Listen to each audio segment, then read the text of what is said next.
Hey everybody, welcome back to World History. We'll be doing two sections today, 16.2 and 16.3. So go ahead and get your notes out and let's get started. So section 2 is very much going to be on the French, and section 3 is going to be on the British.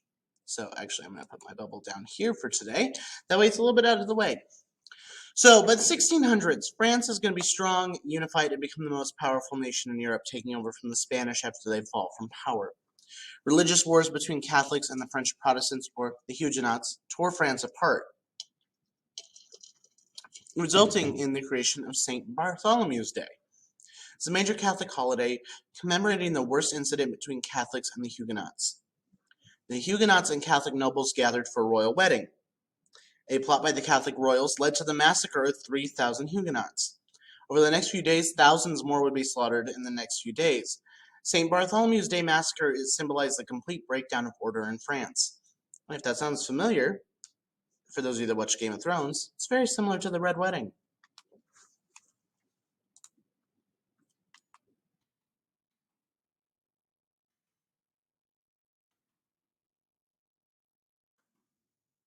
So, in 1600, France will become the most powerful country in Europe. But stepping back a little bit, in 1589, Henry IV, a Huguenot prince, is actually going to inherit the throne by becoming Catholic. Under Henry, the government is going to reach into every aspect of French life. Officials are going to administer justice, repair roads, and build bridges and revive farming. Henry's going to set the foundation for absolute rule in France, which we've talked about a little bit already. But that's not going to last. In 1610, his son Henry himself is going to be assassinated, resulting in then his 9-year-old son, Louis XIII, inheriting the throne, and the nobles are going to reassert their power. In 1624, Louis is going to appoint Cardinal Richelieu as his chief minister, and with that's going to come 18 years to strengthen the central government. And it's going to weaken the power of the Huguenots and the nobles overall, and really centralize power with the French monarchy. So absolute monarchs began to rise. Louis XIV inherited the throne in 1643 at the age of 5, and disorder would sweep across France because you put a 5-year-old on the throne. That's going to happen. Eventually, Louis is going to stand firm on his divine right to rule, and at 23 years old, he will take full control of the government. He called himself the Sun King, essentially claiming himself to be the center of the universe. Now, a little bit on Louis. He never called a meeting of the Estates General or the French representative branch of the government. This represented people from all the French social classes. We'll really talk a lot more about the Estates General next chapter and in chapter 18 when we do the French Revolution. The Estates General, as at this point in history, had no power. Louis is going to expand the bureaucracy and appoint intendants. These are royal officials who collected taxes, recruited soldiers, and carried out his policies throughout Europe, throughout the French Empire. Now, he once gave an intendant jobs to the wealthy middle-class men for support and helped keep his own power. He's also going to build the strongest French army in Europe at the time. France would pay, feed, train, and supply over 300,000 soldiers, and Louis himself will use this army to expand his power and enforce his policies at home and abroad. Really, this is a period in history where we see the French really starting to become expansionist, starting to take over the rest of Europe. It's also where we're going to see the construction of the Palace at Versailles in the countryside near Paris. Louis is going to turn a hunting lodge into a magnificent palace, filled with great paintings and statues, millions of flowers, trees, and etc. Fill the fields at Versailles with some of the most luxurious gardens in all of France. He's also going to hold elaborate ceremonies that emphasized his own importance, and each day began in the king's bedroom with a major ritual known as the levee, or rising. This was Louis' seat of government. Nobles, officials, and servants were all present in this location, helping Louis with the day-to-day business of France. Now, Louis actually supported what we call in history a splendid century of the arts. paintings, music, and architecture and decorative arts of France began to be used all over Europe because of Louis. And Louis is going to sponsor the French academies, which set high standards for both arts and sciences. Really, this is the beginning of France's golden age. But during Louis's 72-year reign, France was the strongest country of Europe. However, some decisions he made eventually led to their decline. He poured vast resources into wars to expand France's borders, and rival countries would actually team up against France to kick their butts and stop this from happening. Specifically, the Dutch and English were the biggest thorns in the French's side because they had a strong alliance already. Now, like I said, Louis is going to rule for 72 years, and some of his decisions are going to cause France's prosperity to erode. These vast resources in war meant to expand French borders, and these Dutch and English alliances are going to fight to maintain the balance of power in Europe because they don't want the French taking too much. They're going to maintain a distribution of military and economic power among European nations and prevent France from dominating Europe. We're actually going to see this a lot in chapter 18 as well when we get to Napoleon.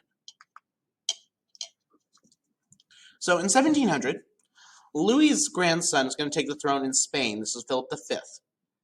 Neighboring nations are going to fight to prevent the union of France and Spain, with the subsequent War of Spanish Succession dragging on until 1713, when France signed the Treaty of Utrecht, stating Philip that would remain king and the two crowns would not unite. So that's it for section 2. Moving on to section 3.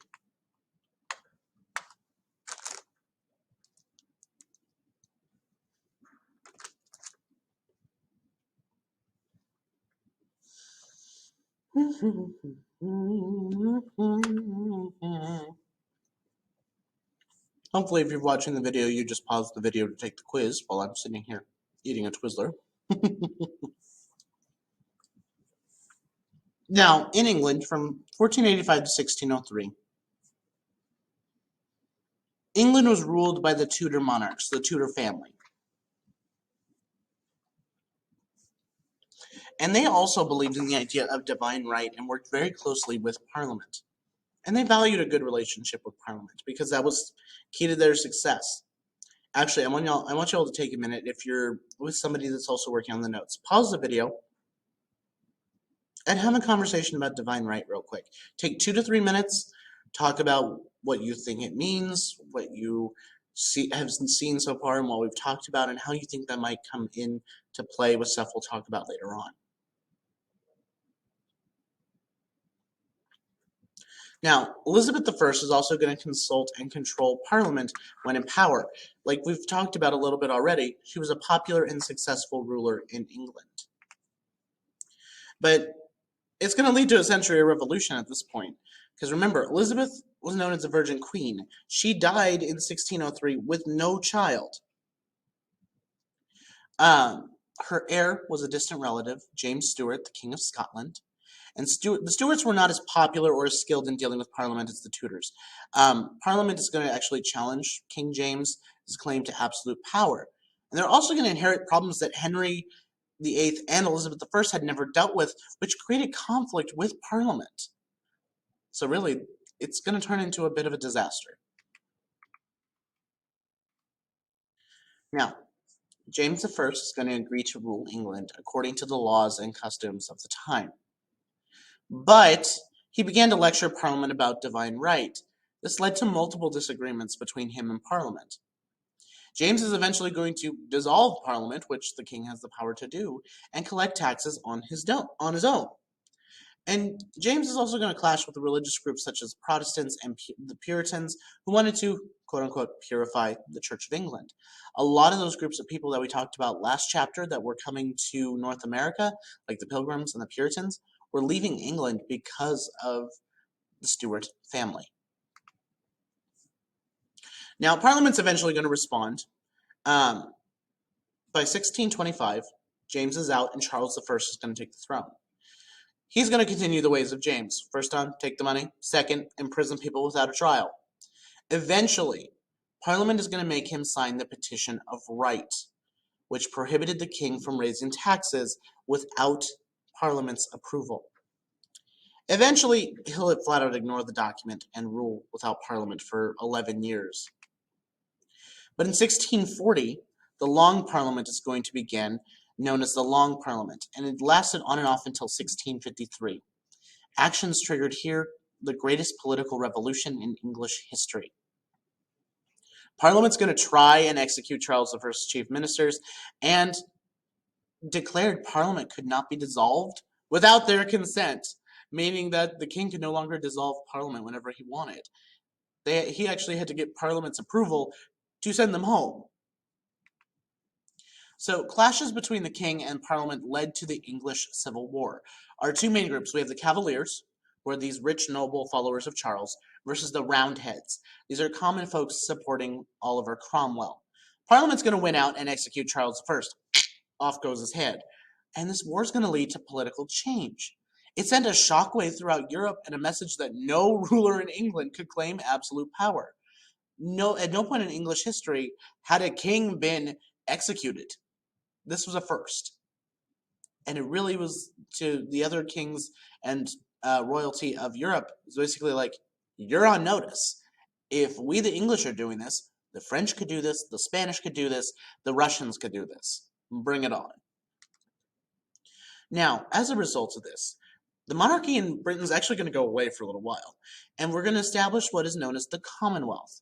The House of Commons abolished the monarchy, the House of Lords, or the upper house of Parliament, and the official Church of England. They declared England as a republic known as the Commonwealth, under the leadership of George Cromwell. And this was the rise of the Puritans in England, who wanted to purify England and the Church. Now, that being said, it's not going to last. Now, Puritan influence is going to play a major role, and Parliament's going to put in laws that ensured Sunday was reserved for religious observance. They encouraged education for all people, especially they wanted everybody to be able to read the Bible. And they believed in religious freedom and actually welcomed back the Jewish followers that had been exiled from England 350 years prior. So realistically, at this point, things are going well. However, it's not going to last. After George Cromwell dies, many in England are going to grow tired of Puritan ways and military rule. And the newly elected Parliament is going to place Charles II on the throne. This is roughly a decade. England's kingless decade is going to end with the Restoration, or the return of the monarchy. And Charles II actually becomes a very popular ruler. He's going to reopen theaters and taverns, which have been closed under Puritan ways of life because they were considered to be obscenely and full of sin, and restored the Church of England, but also still tolerated these other religious groups. Like, he didn't force those Jewish people that had been brought back to leave again. He tolerated their presence in England. Now, excuse me. A little bit later on, James II is actually going to inherit the throne, and he favored absolute rule and Catholicism. Now, at the time, Parliament didn't want James II on the throne. They actually wanted to seat William and Mary on the throne instead. And they're going to sign the English Bill of Rights, which reestablished much of the Magna Carta and served as a model for later governments. This non-violent overthrow is known as the Glorious Revolution, because James II was out and William and Mary were put on the throne. This established limited monarchy in England, which they still have today. Now, this is known as a constitutional government. Power is defined and limited by laws. And political parties are going to emerge in England in the 1600s, and these two parties are still mostly there today. They go by different names, though. We have the Tories, who wanted to restore the old ways, and the Whigs, who supported the Glorious Revolution and changes. Now, we also see the establishment of the cabinet system, a small group of advisors to the king. Established in the 1700s, George I is going to inherit the throne and spoke no English. Yeah, that's right, folks. The King of England does not speak English. And he needed the help of Parliament to ensure order. A lot of people didn't want to support him because he didn't speak the same language as the rest of them. So this results in society being ruled by the few. The British government eventually is going to turn into an oligarchy, where ruling power belongs to a very small group of people. This is mostly comprised of a quote-unquote natural ruling class, or the landowning aristocrats of the era. And the highest nobles are going to hold seats in the House of Lords. This is still true today.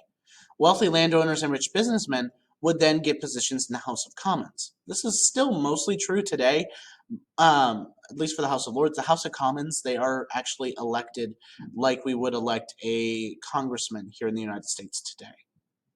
So that is it for notes for today. Your assignment is to do the Philip II case study in that absolutism reading packet, and then you'll do the 16.2 and 16.3 quizzes as well. I'll see y'all next time. Bye, everyone.